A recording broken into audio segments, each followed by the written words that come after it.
तो yes guys, hello everyone. आज हम लोग बात करने वाले हैं about Plato's theory of soul. तो प्लेटो के थ्योरी ऑफ सोल को समझने से पहले हमें ये समझना पड़ेगा कि प्लेटो ने ये जो थ्योरी है वो दी ही क्यों। तो एक्चुअली प्लेटो जो है वो जस्टिस के आइडिया को बताना चाहते थे कि जस्टिस क्या है, जस्टिस कैसे आएगा, जस्टिस कौन देगा। तो यहाँ पर थ्योरी ऑफ सोल हमें मदद करेगी समझने में कि जस्टिस कौन देगा। अब हम लोग शिफ्ट करते हैं सीधा on what is theory of soul. तब हम लास्ट में कनेक्ट कर देंगे with who will give the justice. ठीक है, तो चलो हम लोग शुरू करते हैं। यहाँ पर प्लेटो बात करते हैं कि सोल जो है वो परमानेंट है। मतलब सोल कभी खत्म नहीं होगा। It is all pervasive, it is something that is eternal, it is existing since time immemorial. ये कभी खत्म होने वाली चीज नहीं है। ये बस एक बॉडी से दूसरे बॉडी में ट्रांसफर होती रहेगी। ठीक है। अब यहाँ पर प्लेटो दूसरी बात क्या कहते हैं कि सोल जो है it is the repository of past experiences.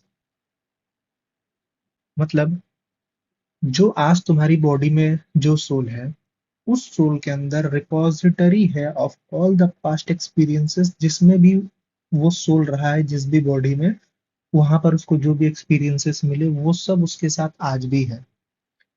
कहने का ये मतलब है कि जो आज तुम्हारी जो भी सोल जिस भी बॉडी में गई है उस बॉडी का सारा नेचर या सारा कैरेक्टर डिसाइड होगा उस सोल की एक्सपीरियंसेस के ऊपर जो कि उसको पास्ट में मिल चुकी है।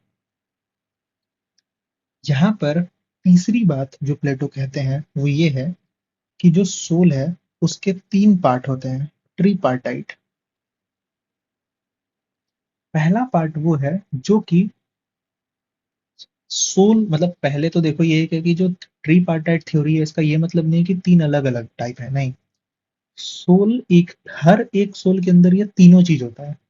ये है ट्रिपार्टाइट थ्योरी। तो इसमें एक पार्ट ऐसा होता है जो कि तुम्हारा रैशनल होता है। मतलब वो सोच सकता है, रीजंस के बेसिस पर काम करता है, फैक्ट्स आर्गुमेंट्स को समझता है। पहला पार्ट ऐसा होता है। दूसरा पार्ट क्या हो सकता है? दूसरा पार्ट ये हो सकता है स्पिरिटेड हो। मतलब वो इमोशन के लेवल पर काम कर रहा हो, रीजन नहीं हो, मतलब रीजन के लेवल पे नहीं, वो यहाँ पर इमोशनल लेवल पे ज्यादा सोच रहा हो। वो ये वाला पार्ट इमोशन के बारे में सोच रहा होगा, ये वाला पार्ट करेजियस होगा। तीसरा पार्ट होता है तुम्हारा अपेटाइट।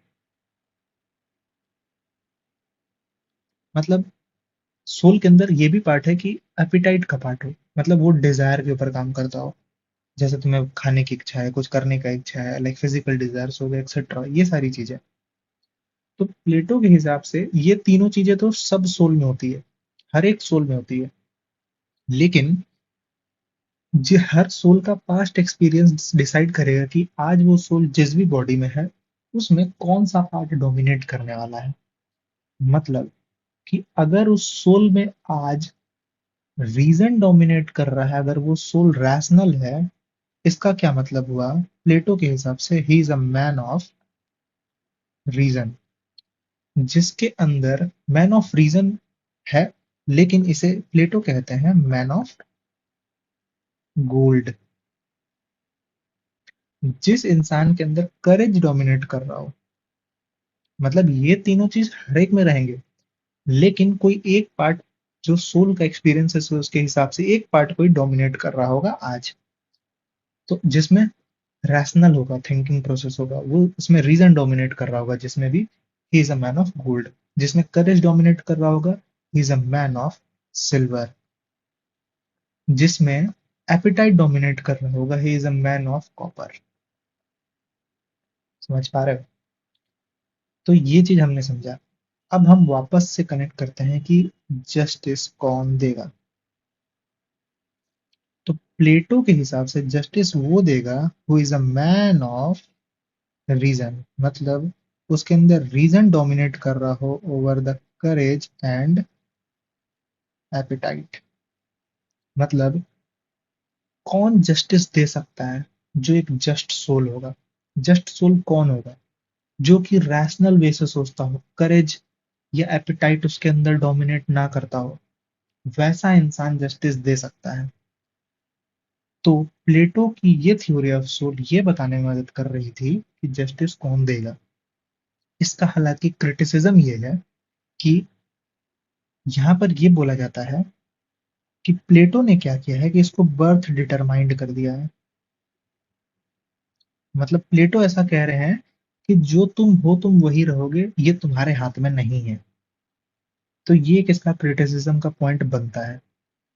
तो आई होप आपको ये थ्योरी ऑफ सोल अच्छे से समझ में आई होगी, और इसमें जो सबसे बेसिक पार्ट था वो आपको समझ में आया होगा कि ये दिया क्यों गया है, और ये एक्चुअली हमें क्या बताने में मदद कर रहा है। और इसकी क्रिटिसिज्म तो है ही, जो हमने बताया कि ये एक्चुअली क्या कर रहा है कि ये बर्थ डिटरमाइन कर रहा है चीजों को। तो यही थी पूरी theory of soul. I hope आपको ये वीडियो समझ में आई होगी, और हम लोग फिर मिलेंगे किसी एक नए कॉन्सेप्ट के साथ, और तब तक के लिए थैंक यू।